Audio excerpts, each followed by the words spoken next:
저는 오늘 에베소서 4장 11절 말씀에 의지해서 하나님은 당신의 성장을 기대하신다 라는 주제로 함께 은혜를 나누고자 합니다. 따라서 합시다. 하나님은 나의 성장을 기대하신다. 하나님은 나의 성장을 바라신다. 어떤 한 작가가 미국에 갔는데 거기에서 그 미국 교수로부터 참 당혹스러운 그 이야기를 들었다고 해요. 미국 교수님들이 한국 유학생들을 바라보면서 세 가지를 보고 깜짝 놀랐다고 그러죠. 첫 번째, 한국 유학생들의 토익 점수가 그렇게 높을 줄은 몰랐어. 상상조차 할 수 없을 정도로 압도적으로 다른 나라에서 온 유학생들보다 점수가 압도적으로 높아. 두 번째로 놀란 거, 그렇게 놀라운 토익 점수를 갖고 있으면서도 불구하고 어떻게 그렇게 영어를 못하는지 압도적인 영어 실력 때문에 놀랬다는 거야. 그리고 마지막으로 또 하나 놀라는 겁니다. 무엇을? 학위를 받고 졸업하는 순간까지 영어 실력이 늘지를 않아. 그래가지고 놀랬다는 거야. 참 영어 울렁증 있죠. 우리가 초등학교 때부터 시작해서 중학교, 고등학교, 대학교, 물론 대학원까지 공부를 하는데 또 거기 입사를 앞두고 또 시험을 보잖아요. 그 긴 시간, 짧은 시간 동안에는 한 12년, 길게는 뭐 한 15년, 6년 그 이상의 시간을 영어를 공부를 합니다. 공교육에서도 공부를 하고 사교육을 통해서도 공부하고, 그럼에도 불구하고 우리의 실력이 약 속 시원하게 자라지 않는 이유는 뭘까요? 그렇게 투자를 했으면 뭔가 하나도 딱 해야 되는데 왜 외국인들만 앞에 나가면 내 몸은 그렇게 작아지는지. 그렇죠? 그래도 요즘에는 그나마 많은 사람들이 이렇게 영어 실력이 많이 올라가고 있는 것은 사실인 것 같아요. 이 영어 울렁증이 저 미국에 유학했던 그 유학생들에게만 해당되는가? 우리는 아닌가? 총회장 목사님께서 그런 말씀 많이 하시죠. 배움의 끝은 실천이다. 배움의 끝은 실천이다라고 하는 이 메시지는 바로 이러한 내용을 담고 있습니다. 그것은 우리가 배웠으면 그 배움을 통해 변화와 성장을 마땅히 기도해 볼 수 있는 것 아니겠는가 하는 그런 질문을 우리에게 던지는 거죠. 배움의 끝은 실천이다. 너희가 배웠으면 당연히 변화와 성장이 일어나야 되는 것은 마땅한 것이 아니겠는가. 지난 시간을 통해서 우리는 하나님의 의도를 우리를 통해 드러내시고자 하는 하나님의 의도를 배웠습니다. 요한복음 15장 8절 말씀이죠. 너희가 과실을 많이 맺으면 내 아버지께서 영광을 받으실 것이요 너희가 내 제자가 되리라. 너희가 과실을 많이 맺으면 내 아버지께서 영광을 받으실 것이요 너희가 내 제자가 되리라. 하나님께서 우리를 통해 열매를 원하시는 거예요. 어떤 열매? 좋은 열매, 아름다운 열매를 풍성히 거두길 원하세요. 이게 하나님의 뜻인 거예요. 하나님께서는 저와 여러분들의 삶을 통해서 좋은 열매, 아름다운 열매를 원하시는 것이 하나님의 뜻이라는 것. 근데 여기서 우리가 좋은 열매, 아름다운 열매를 맺기 위해서는 반드시 성장과 변화라고 하는 것은 선택이 아닌 필수 조건이라는 것을 우리는 깨달아야 된다는 거죠. 머물러 있어서도 안 되고 계속 도돌이표 인생을 반복해서도 안 되는. 오늘 본문은 이렇게 이야기를 합니다. 오직 사랑 안에서 참된 것을 하여 범사에 그에게까지 자랄지라. 그는 머리니 곧 그리스도라. 다시 말해서 우리 사언행 심사 모든 것들이 범사에 우리의 머리 대신 예수 그리스도에게까지 자라기를 하나님은 원하신다는 사실. 우리가 자라고 변화되고 성장하는 때에 비로소 하나님이 기뻐하시는 열매를 거두게 될 걸 믿는 사람만 박수며 하나님께 원하시기 바랍니다.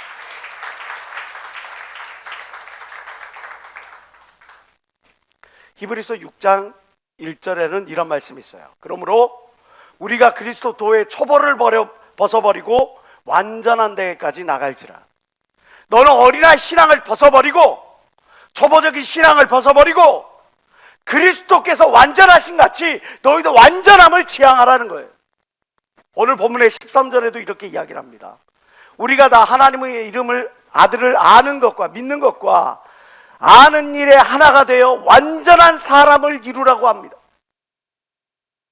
여기서 온전한 또 완전한이라고 하는 이 헬라어는 동일한 말인데요, 텔레이오테스, 그것은 외적인 어떤 변화뿐만 아니라 정신적으로나 도덕적으로도 어른스러운 상태, 성숙한 상태를 의미하는 거죠. 결국 하나님이 저와 여러분들의 삶 속에서 열매를 바라시는 것은, 성장을 바라시는 것은, 변화를 바라시는 것은 어떤 좋은 회사에 취직을 하고 좋은 대학교를 들어가고 또는 좋은 만남을 갖고 어떤 우리가 바라고 소원하는 것을 이루는 것뿐만 아니라 우리의 내적인 상태, 내적인 모습에서도 성장과 그 성숙이 뒷받침되어야 된다는 거예요. 그러한 저와 여러분들이 되어지기를 진심으로 기대합니다. 그러면 여기서 질문, 하나님은 왜 이렇게 우리의 성장을 바라시는 걸까? 하나님은 왜 이렇게 우리의 성장을 기대하시는 걸까? 오늘 본문 말씀은 우리에게 그에 대한 해답을 알려줍니다. 그리고 우리의 인생을 어떤 방향을 나아가야 될지, 어떤 방향을 지향해야 될지에 대해서 우리에게 권면해주고 있죠. 자, 하나님께서 우리에게 성장을 기대하시는 이유 첫 번째는 바로 우리를 온전케 하기 위함입니다. 온전케. 에베소 4장 12절 말씀입니다. 다 같이 읽어볼까요? 시작. 이는 성도를 온전케 하며. 하나님은 저와 여러분들이 온전케 되기를 기대하십니다. 온전케 하다. 카타르티스모스라고 하는 이 헬라어는 의학 용어예요. 어떨 때 사용하느냐? 뼈가 산산이 부서지고 조각나 있는데 그 부서지고 조각나 있는 뼈를 제자리를 맞추다라는 의미예요. 결국 우리의 심령이 죄악으로 말미암아, 어둠의 일로 말미암아 산산이 조각나 있는 상태라는 것을 의미합니다. 저의 양심이, 여러분의 양심이, 우리의 윤리관이, 우리의 심령이 죄악으로 말미암아 산산이 조각나 있으니 그것을 온전케 되어야 마땅하다고 오늘 성경은 우리에게 권면해주고 있는 것이죠.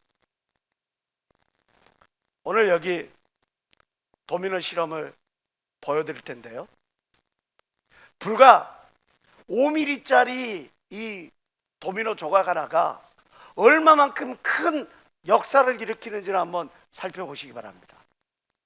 What I have here is a chain of dominoes. Each one is 1.5 times larger. The smallest domino is about 5 millimeters high and 1 millimeter thick. And I will carefully place it.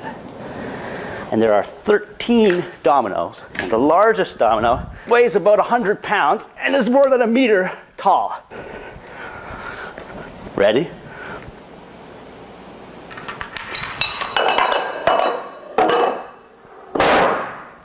Boom. If I had 29 dominoes, the last domino would be as tall as the Empire State Building. So we put in a little tiny bit of energy at the beginning and we get 2 billion times as much out at the end. So that's a kind of chain reaction. You trigger it and more energy comes out.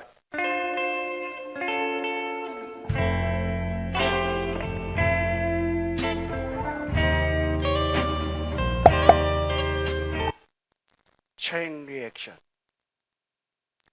5mm짜리 도미노 조각 하나가, 블럭 하나가 1m에 45kg나 되는 저 도미노 블럭을 넘어뜨립니다. 그리고 그 도미노 더미는, 그 블럭은 나중에는 엠파이어 스테이트 빌딩까지로 넘어뜨린다고 오늘 실험은 밝히고 있어요. 과연 그럴 수 있나? 체인 리액션은 우리의 삶에서도 벌어지고 있어요.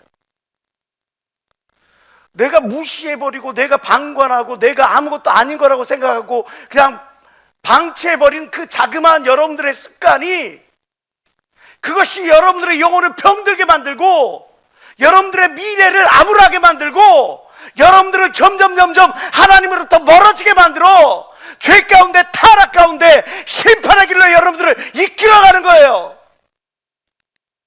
누가복음 21장 34절에서 예수 그리스도는 우리에게 경고합니다. 너희는 스스로 조심하라. 그렇지 않으면 방탕함과 술 취함과 생활의 염려로 너의 마음이 둔하여질 것이다. 죄에 둔감해져. 어둠의 일에 둔감해져. 그래서 자꾸 그 길로 걸어가다 보면 뜻밖의 그날이 턱과 같이 너희에게 말이라. 내가 전혀 생각하지 못했던 심판의 날이 나에게 주어진다는 거예요. 여러분은 지금 심판의 날을 준비하고 있습니까? 로마서 7장 21절부터 24절에 사도 바울은 이 죄가 미치는 영향력이 얼마나 큰지, 내가 은혜 안에서 살아보고자 발버둥을 치는데도 불구하고 이 죄가 주는 유혹, 이 죄가 주는 달콤함, 이 죄가 주는 이 파급력 때문에 고통스러워하는 자신의 심령을 여과 없이 드러내고 있습니다. 그러므로 내가 한 법을 깨달았노니 곧 선을 행하기 원하는 나에게 악이 함께하는 것이로다. 내 속 사람으로는 하나님의 법, 하나님의 말씀을 즐거워하되 내 지체 속에서 한 다른 법이 내 마음의 법과 싸워 내 지체 속에 있는 죄의 법 아래로 나를 사로잡아 오는 것을 보는도다. 이 죄의 법이 자꾸 나를 미혹시키고 자꾸 나를 유혹하고 자꾸 나를 어둠의 길로 이끌어가. 오라 나는 공고한 사람이로다. 이 사망의 몸에서 누가 나를 건져내리. 내가 은혜로 충만하지 못하고 거듭나지 못하면 이 유혹 가운데서 침몰하는 배와 같이 영생의 길에서 파산하고 말 것이다. 온전케 되려면 저 조각나 있는 뼈들을 제자리에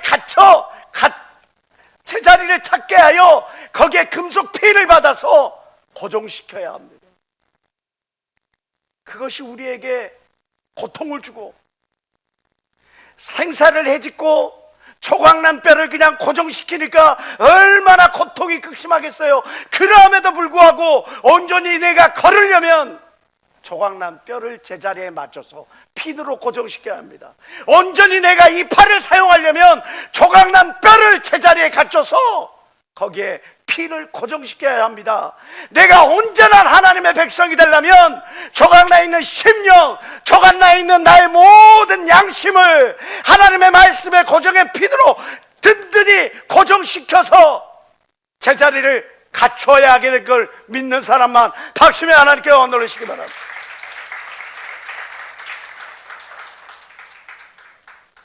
고린도전서 9장 27절에서 사도 바울은 이렇게 말하죠. 내가 내 몸을 쳐 복종하는 것은 내가 남에게 전파한 후에 도리어 버림이 될까 두려워함이라. 지난 시간에 좋은 열매, 아름다운 열매를 맺기 위해서 가장 먼저 우리가 해야 될 것은 가지를 치는 것이라고 그랬어요. 나쁜 가지, 자꾸 땅으로 향하려고 하는 그 하향지를, 자꾸 나만 잘되게 하려고 하는 저 상향지를, 자꾸 그냥 목적도 없이 막 분주하기만 하는 저 교차지를, 그리고 아무런 열매를 거두지 못하게 만드는 말라 비틀어지는 부정의 생각으로 이끄는 그 무실지를 잘라내야 된다고 그랬어요. 왜? 내가 나를 저 복종케 하는 것은 내가 더 전한 다음에 도리어 버림될까 두려워하기 때문에. 지금 이 자리에 거룩한 백성으로, 하나님의 자녀로, 하나님의 은혜를 사모하는 사람으로 이 자리에 나와 있는데, 그럼에도 불구하고 하나님의 말씀을 한 귀로 듣고 한 귀로 흘러버리기만 하는 저와 여러분이 되어진다면 우리 또한 심판 앞에서 자유로울 수는 없을 겁니다. 예전에 변화라고 하는 이 한자의 의미를 여러분들에게 설명드린 적이 있어요. 다시 한번 이야기 드립니다. 변할 변자는 어지러울 연자에 칠지자를 썼습니다. 그래서 변할 변자예요. 어지러울 연자를 보세요. 실사자 가운데 말씀 원자가 들어가 있어요. 그냥 헝클어진 실 가운데 있는 그 말을 자꾸 내리치는 거예요. 끊어내는 거예요. 부정의 말, 더러운 말, 욕된 말, 남을 찌르는 말, 그 말들을 자꾸 내려치다 보면 비수비자의 사람인 자, 비수와 같은 사람이 바뀌어지는 거예요. 나의 말을 내려쳐야 합니다. 나의 습관을 내려쳐야 합니다. 잘못된 방향으로 나아가는 나의 죄악된 행동들을 내리쳐야 합니다. 언제까지 술 취함과 방탕함과 세상의 염려로 여러분들의 마음이 이렇게 어두워져야만 있어야 합니까? 히브리서 12장 4절을 통해 히브리 기자는 우리에게 이야기를 합니다. 너희가 죄와 싸우되 피 흘리기까지 싸우지는 않았지 않느냐?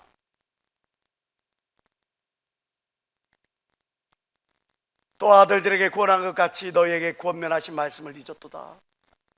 이렇으되 내 아들아, 예수 중심교회 청년들아, 주의 징계하심을 경히 여기지 말라. 그에게 꾸지람을 받을 때 낙심하지 말라. 오늘 이 메시지가 여러분들의 영혼에 자유함을 주는 메시지이지, 여러분들의 영혼에 셈을 주는 메시지이지, 여러분들을 무기력하게 만들고 여러분들을 정죄하는 메시지가 아닌 것을 믿는 여러분 되시길 주의 이름으로 축원합니다. 로마서 13장 11절부터 12절에 이런 말씀이 있죠. 또한 너희가 이 시기를 알거니와 자다가 깰 때가 벌써 되었으니 이는 이제 우리의 구원이 처음 믿을 때보다 가까웠음이니라.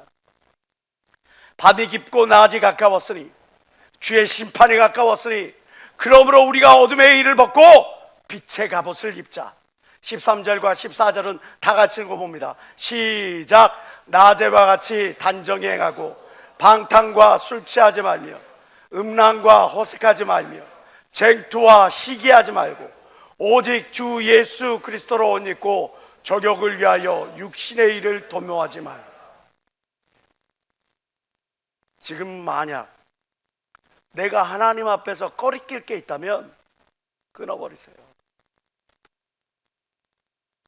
지금 나의 행동이 사람들 앞에 드러내 보이기에 마땅하지 않은, 그래서 숨어서 어두운 데서 나만 아는, 아니 나와 가까운 사람만 아는 사람과 행하는 그런 은밀한 일, 죄악된 일, 부끄러운 일이라면 끊어내버리시는 저와 여러분 되시길 주의 이름으로 축원합니다.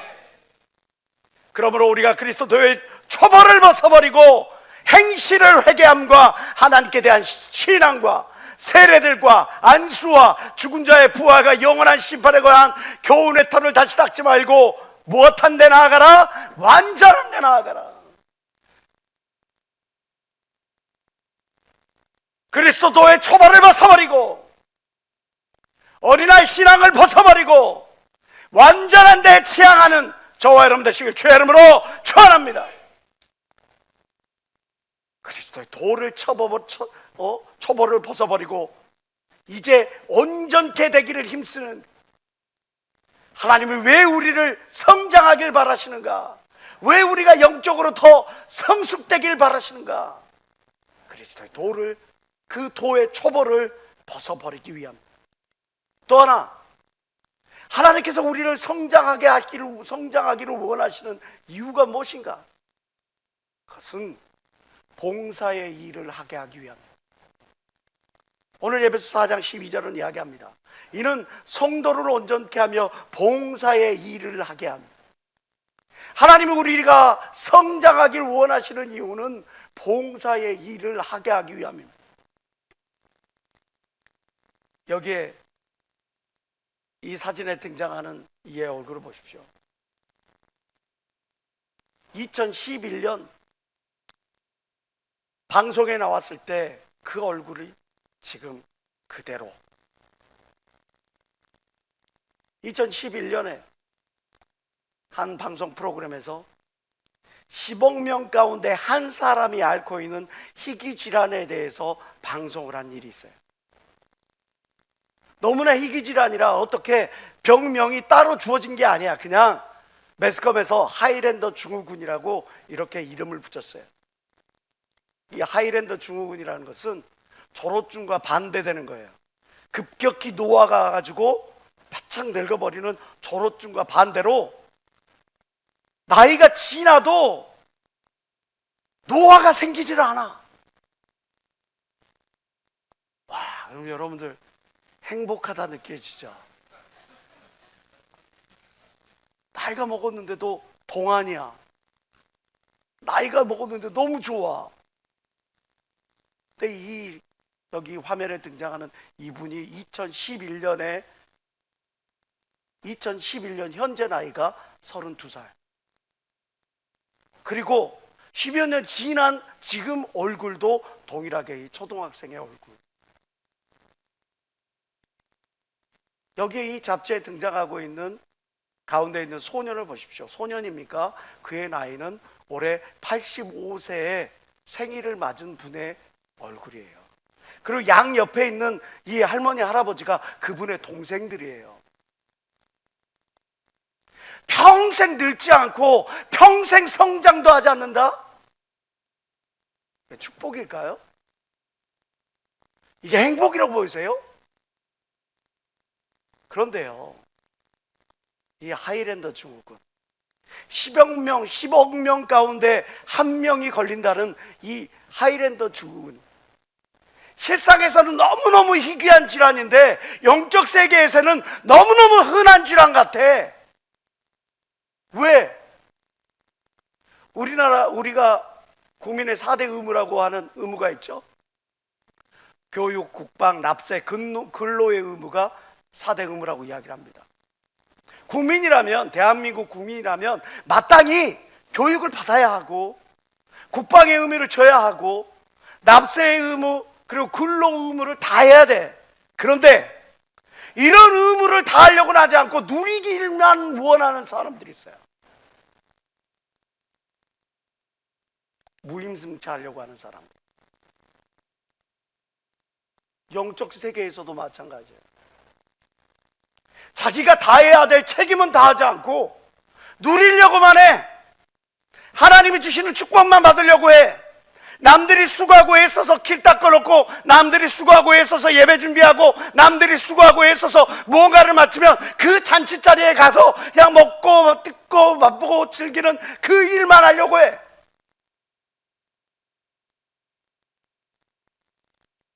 이런 무임승차하는 사람들에 대해서 오늘 성경은 우리에게 경고를 하는 거죠. 너희는 도대체 언제까지 영적 어린아이로 자리하고 있을 것이다. 너희들은 과연 언제까지 너의 책임을 다하지 아니하고, 너희 의무는 다하지 아니하고 권리만 누리려고 그러고 할 것이냐. 골로새서 1장 25절에 사도 바울은 이렇게 이야기합니다. 내가 교회의 일꾼된 것은 하나님이 너희를 위하여 내게 주신 경륜을 따라 하나님의 말씀을 이루기 위함이다. 사도 바울이 교회의 일꾼된 것은 다른 게 아니라 하나님의 말씀을 이루기 위해서 일꾼이 됐어요. 저와 여러분들이 정말 하나님의 자녀라면 하나님의 말씀을 이루려고 나아가려는 그런 사람이 참된 하나님의 사람 아닐까요? 나의 욕구가 나를 이끌어가고, 나의 욕심이, 나의 어떤 것들이 지향하는 것이 나를 이끌어가는 것이 아니라 하나님의 말씀 때문에 그 말씀을 쫓아가는 그런 인생 되어야 되지 않겠냔 말이에요. 야고보서 1장 17절에 야고보 사도는 이야기합니다. 하늘에서 주어지는 모든 은사와 은혜는 들의 아버지로부터 오신 선물이다 이야기를 하는 거예요. 내게 주어주신 은혜, 내게 주어진 직분, 내게 주어지는 그 모든 의무가 빛들의 아버지로부터 주어진 가장 좋은 것이라고요. 그래서 베드로전서 4장 10절을 통해 베드로 사도는 이렇게 이야기를 합니다. 다 같이 읽어봅시다. 시작. 각각 은사를 받은 대로 하나님의 각양 은혜를 맡은 선한 청지기 같이 서로 봉사. 내가 어떤 은사를 받았던, 내가 어떤 은혜를 받았던, 내가 어떤 직분을 받았던 그것을 받은 것을 감사하고 선한 청지기 같이 그것에 최선을 다하라고 베드로 사도는 우리에게 이야기하는 거죠. 제가 한동안 목욕탕에 다니면 계속 울고 다녔어요. 그런 목욕탕에서 맨날 욕탕 안에 들어가고 찔찔찔 울고 있으니 되게 창피합니다. 그래가지고 눈물이 막 하염없이 막 쏟아지는 거예요. 그래가지고 그 큰 탕에 가면 사람들이 다 쳐다보고 있으니까 따로 냉탕 같은 데 가고 물 틀어놓고 막 그렇게 울었어요. 웬 또라이라고 생각하실지 모르겠지만 막 눈물이 하염없이 나는 거예요. 왜 눈물이 나냐? 일주일이 지나서 몸을 문대도 때가 나와. 며칠이 지나서 목욕탕에 가도 때가 나와. 불과 어제 목욕탕에 갔다가 또 목욕탕에 또 들렸는데 또 때가 나와. 아, 내 몸 안에서 각질이 이렇게 계속 나오는 것처럼 내 심령 안에 나도 모르게 죄악된 습관이, 나도 모르게 죄악된 본능이, 나도 모르게 죄악된 이 모든 것들이 계속 나오는데, 이런 죄악 많은 나를 하나님이 나를 충성되이 여기셔서 목사라고 하는 직분을 주셨구나, 전도사라고 하는 직분을 주셨구나, 나를 하나님의 종으로 일꾼으로 불러 세우셨구나. 그 은혜가 크니까 눈물이 계속 나와. 그래서 그 냉수를 뒤집어 쓰면서 Why me? 왜 나입니까 하나님? 왜 나같이 부족하고 왜 나같이 연약한 종에게 이렇게 큰 일을 맡기십니까? 이렇게 큰 은혜로운 일을 감당케 하십니까? 그래서 눈물이 하염없이 나왔어요. 베드로후서 1장 2절에 보니까 하나님과 우리 주 예수를 알므로 은혜와 평강이 너에게 더욱 있을지어다 말씀합니다. 내가 하나님의 은혜를 알면 알수록, 말씀은 보면 볼수록, 하나님의 은혜가 내 마음속에 첨어들면 칠수록, 아, 이게 너무 값진 거구나, 너무 소중한 거구나, 내가 말씀을 전할 수 있는 게 너무 값진 거구나, 소중한 거구나, 내가 여러분들을 가르치고 인도할 수 있는 이 직분을 맡은 것이 너무나 귀하고 소중한 거나 깨닫게 되는 거예요. 직분을 가볍게 여기고 나에게 주어지는 기회를 가볍게 여기는 이유가 뭡니까? 하나님의 은혜가 그 심령에 거하지 않았기 때문에 그래요. 하나님의 은혜가 여러분들의 심령에 저하지 않았기 때문에 그게 가볍게 여겨지는 겁니다. 그 은혜의 무게가. 오늘날 기도회를 마쳤는데 한 자매가 목양실을 찾았어요. 문을 두드리면서 들어옵니다. 목사님, 제가 기도를 하는데 자꾸 팀장이 되고 싶은 생각이 들어요. 자꾸 더 주의 일을 하고 싶은 생각이 들어요. 근데 전 나이도 어리고요, 저는 많이 배운 것도 아니고요, 저는 환경이 그렇게 뭐 주의 일을 많이 할 수 있는 막 그런 환경도 아닌 걸 목사님 너무 잘 아시잖아요. 저 참 잘못된 건가요? 미혹된 건가요? 정상이에요. 디모데전서 3장 1절은 이렇게 이야기합니다. 미쁘다 이 말이요, 사람이 감독의 직분을 얻으려 하면 선한 일을 사모한다 하미로다. 사람이 더 큰 은사, 더 큰 직분, 더 큰 은혜를 사모하는 것은, 그것은 하나님을 사모하기 때문에 주어지는 마음인 거예요. 하나님으로부터 하나님께로 나아가려고 하니까 주어지는 마음이에요. 하나님으로부터 멀어지려고 하니까 싫어지는 겁니다. 부담스러운 겁니다. 피하고 싶어지는 겁니다. 지금 내 영혼의 영적 온도를 점검해 봐야 되지 않겠냐고요. 지금 내 영적, 내 심령의 은혜의 수위를 점검해 봐야 되지 않겠냐고요. 그러지 않으면서 하나님 나의 기도를 들어주셔서, 하나님 나에게 축복 주시옵소서, 하나님 나와 함께 하시옵소서, 하나님 나를 인도해 주시옵소서, 그렇게 하나님께 기도하기 전에 왜 너여야 하는지에 대한 대답을 가지고 하나님 앞에 나오고 싶기 바라요. 거듭 이야기합니다. 신앙생활은 증명하는 시간이에요. 여러분의 주어지는 시간은 증명하는 시간이어야 돼요. 내가 하나님의 자녀인 것을 증명해야 돼요. 내가 하나님의 은혜를 받았다는 것을 증명해야 돼요. 내게 베풀어주신 하나님의 큰 은혜가 거기에 내가 어떤 마음의 자세로 반응하고 있는가를 증명하는 것이 되어야 돼요. 에베소 4장 13절에 우리가 다 하나님의 아들을 믿는 것과 아는 것에 하나가 되어 온전한 사람을 이루어 그리스도의 장성한 분량에 충만한 데까지 이르리니, 다시 말해서 믿음의 장성한 자가 되라고 오늘 성경은 우리에게 권면하고 있는 겁니다. 시간이 없어서 주의 일을 못한다고요. 형편과 사정이 되지 않아서 주의 일을 감당할 수 없다고요. 할 마음이 없어서는 아닐까요?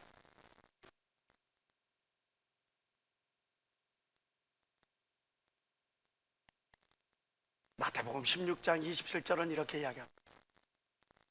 인자가 아버지의 영광으로 그 천사들과 함께 오리니 그때에 각 사람의 행한 대로 갚으리라. 인자가 아버지의 영광으로 그 천사들과 함께 오리니 그때에 각 사람의 행한 대로 갚으리라. 각 사람의 행한 대로 갚으리라. 저와 여러분들이 행한 대로 하나님이 갚아주십니다. 그렇기 때문에 고린도전서 4장 12절은 이렇게 이야기하는 거죠. 그래서 맡은 자들에게 구할 것은 충성이, 내게 주어지는 시간에, 내게 주어진 역할에, 직분에, 내게 주어진 물질에 최선을 다하는 것, 그것이 하나님을 아는 사람의 자세인 걸 믿는 사람만 박수며 하나님께 원하시기 바랍니다.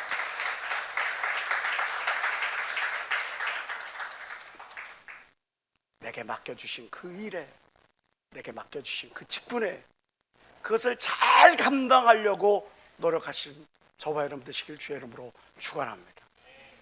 하나님께서 우리에게 성장하기를 원하시는 이유, 영적 성숙을 바라시는 이유는 마지막으로 무엇입니까? 그것은 그리스도의 몸을 세우게 하기 위함입니다. 이는 성도를 온전케 하며 봉사의 일을 하게 하며 그리스도의 몸을 세우려 하심이라. 그리스도의 몸? 그리스도의 몸은 무엇일까? 골로새서 1장 24절에 사도 바울은 그리스도의 몸을 분명하게 이야기를 합니다. 내가 이제 너희를 위하여 받는 괴로움을 기뻐하고 그리스도의 남은 고난을 그의 몸된 교회를 위하여 내 육체에 채우노라. 그리스도의 몸이라고 하는 것은 곧 교회를 의미하는 겁니다. 자, 이는 성도들을 온전케 하며 봉사의 일을 하게 하며 그리스도의 몸을 세우려 하심이라 라고 했을 때, 그리스도의 몸, 교회를 세우려 하심이라는 이 말을 다른 성경은 이렇게 번역하고 있어요. 그리스도의 몸, 교회를 자라게 하려 하심이라.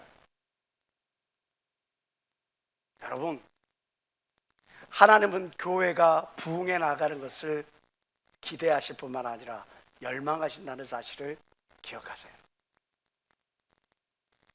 그리스도의 몸이 자라는 것을 하나님이 기뻐하십니다. 저와 여러분 통해 이 그리스도의 몸이 확장되어지는 것을 하나님은 바라고 원하고 계신 거죠. 마태복음 13장에 보면 겨자씨 비유가 납니다. 이 지극히 작은 겨자씨 하나가 땅에 떨어져서 썩어서 거기에 싹을 틔웠더니 이는 모든 씨보다 작은 것이로되 자란 후에는 나물보다 커서 나무가 되매 공중의 새들이 와서 그 가지에 깃드느니라. 지극히 작은 것이지만 초대교회 사도들을 통해, 그리고 많은 순교자들을 통해, 그리고 저희 아버지 세대를 통해, 부모님 세대를 통해, 그리고 저와 여러분을 통해 이 천국이 계속 확장되기를 원하신다고 성경은 말씀하고 있는 거죠. 하나님은 기대하시는 거예요. 여러분의 손이 주님의 손이 되어지길 기대하는 겁니다. 여러분의 마음이 주님이 마음 되기를 기대하시는 거예요. 당신이 직접 십자가에 못 박혀 달려 아낌없이 물과 피를 쏟아 한 영혼을 구원시키기 위하여 모든 것들을 내어 준 것처럼 저와 여러분들이 또한 나가서 복음을 증거하기를 하나님이 기뻐하시는 거예요. 로마서 10장 14절부터 15절은 이렇게 이야기를 합니다. 그런즉 저희가 믿지 아니하는 일을 어찌 부르리요? 듣지도 못한 일을 어찌 믿으리요? 전파하는 자가 없이 어찌 들으리요? 보내심을 받지 아니하였으면 어찌 전파하리요? 기록된 바 아름답도다. 좋은 소식을 전하는 자들의 발이여 함과 같으리. 하나님의 복된 소식을 전하는 발이 아름답도다. 오늘 성경은 이야기를 하는 거죠. 누가복음 14장 23절의 말씀 다 같이 읽어봅시다. 시작.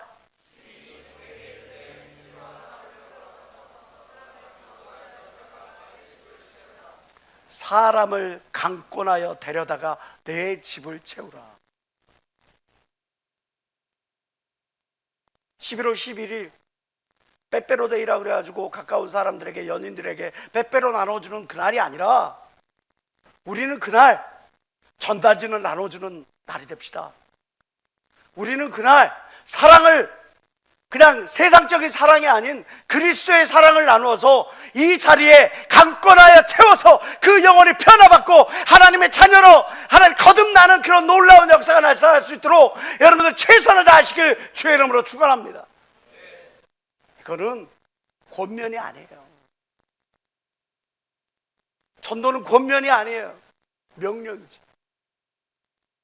하나님이 교회가 성장하게 바라시는 것은 하나님이 기대해요. 우리가 가진 어떤 꿈이 아니에요. 비전이 아니에요. 하나님의 비전입니다. 하나님의 열망입니다.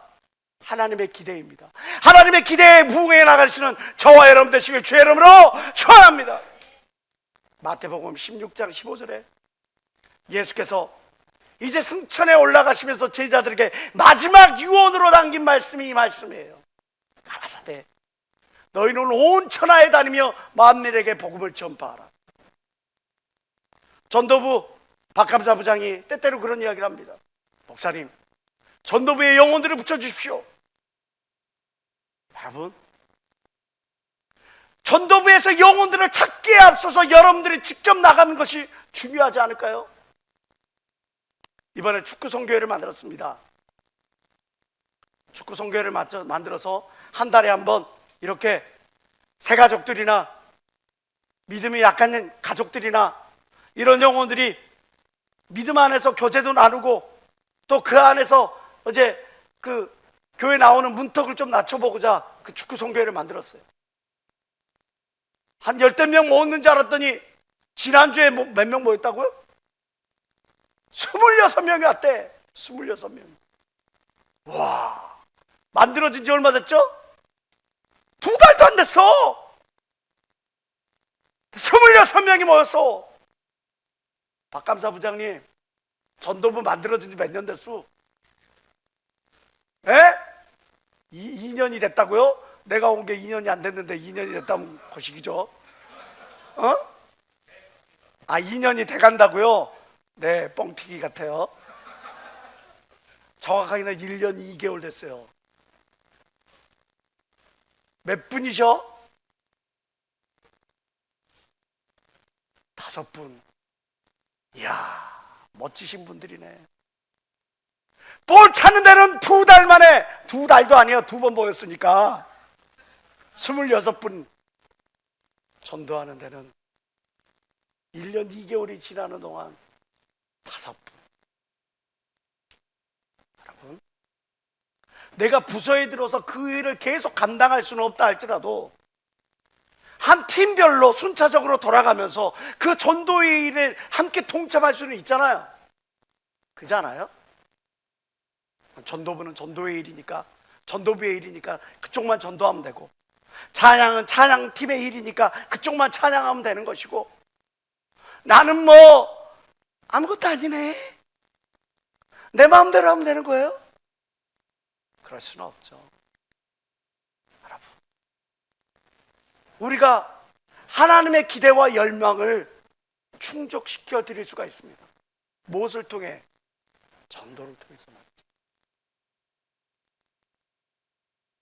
가든지 보내든지.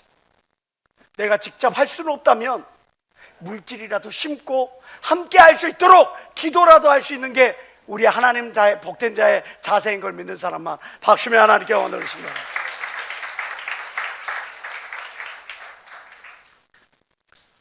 레온 사울이라고 하는 분이 성숙한 인간이 갖추어야 할 8가지 조건에 대해서 이야기를 합니다. 성숙한 인간이라면 이러이러한 면모를 갖춰야 될 것이다. 책임질 줄 알아야 된다. 자기의 일에 또 나누어 줄 줄 아는 넉넉한 그런 사람이 되어야 된다. 협력할 줄도 알아야 된다. 양심에 반응할 줄 알아야 된다. 유혹을 또 조절해야 될 줄 알아야 된다. 끌려다니지 말아야 한다. 분노와 적개심을 또한 조절할 줄 알아야 한다. 현실을 파악할 줄 알아야 된다. 그리고 융통성이 있는 사람이 되어야 된다. 그가 이야기하는 이 8가지 성숙한 인생의 어떤 그 조건, 다 하나같이 맞는 말 같아요. 그러나 여기에 절대적인 조건이 하나에 빠졌어요. 크리스찬들에게 있어서 절대적인 조건은 무엇이냐 그러면 믿음이라는 거예요. 믿음이 없이는 하나님을 기쁘시게 할 수 없기 때문에 우리가 믿음 안에서 융통성을 가져야 되고, 믿음 안에서 내 모든 일에 최선을 다해야 되고, 믿음 안에서 상대방을 배려해야 되고, 믿음 안에서 이 모든 것들을 갖춰야 하는 겁니다. 믿음이 없이는 아무것도 할 수 없다는 거죠. 여러분들은 어떤 믿음을 가지고 살아갑니까? 하나님은 항상 더 좋은 것 주신다는 그 믿음을 가지시기 바라요. 뿐만 아니라 하나님은 나의 삶을 연락하길 원하신다는 그런 믿음 또한 우리 가운데 있어야 될 줄 믿습니다. 하나님은 나의 삶을 연락하길 원해. 내 삶을 통해 좋은 열매, 아름다운 열매가 가득하여 하나님을 영화롭게 하길 원해. 그러려면 성장과 성숙은 그거는 필수적인 조건이야. 윤리적인 사람은 그냥 저런 조건만 갖추면 되지만, 우리 하나님의 사람들은 믿음이 그 안에 있어야 돼. 분명한 믿음이, 하나님을 향한 그 믿음이. 언제까지 도돌이표 인생을 살아갈 겁니까? 이제 멈춰서야 되지 않겠어요? 언제까지 죄에 끌려가야 하고, 언제까지 미혹의 길에 끌려가야 하고, 언제까지 한 짓 되하고, 언제까지 좌절낙담한 채로 그 자리에 머물러 있을 거란 말이죠. 하나님은 당신의 성장을 기대하십니다. 하나님은 여러분들의 성장을 응원하고 계십니다.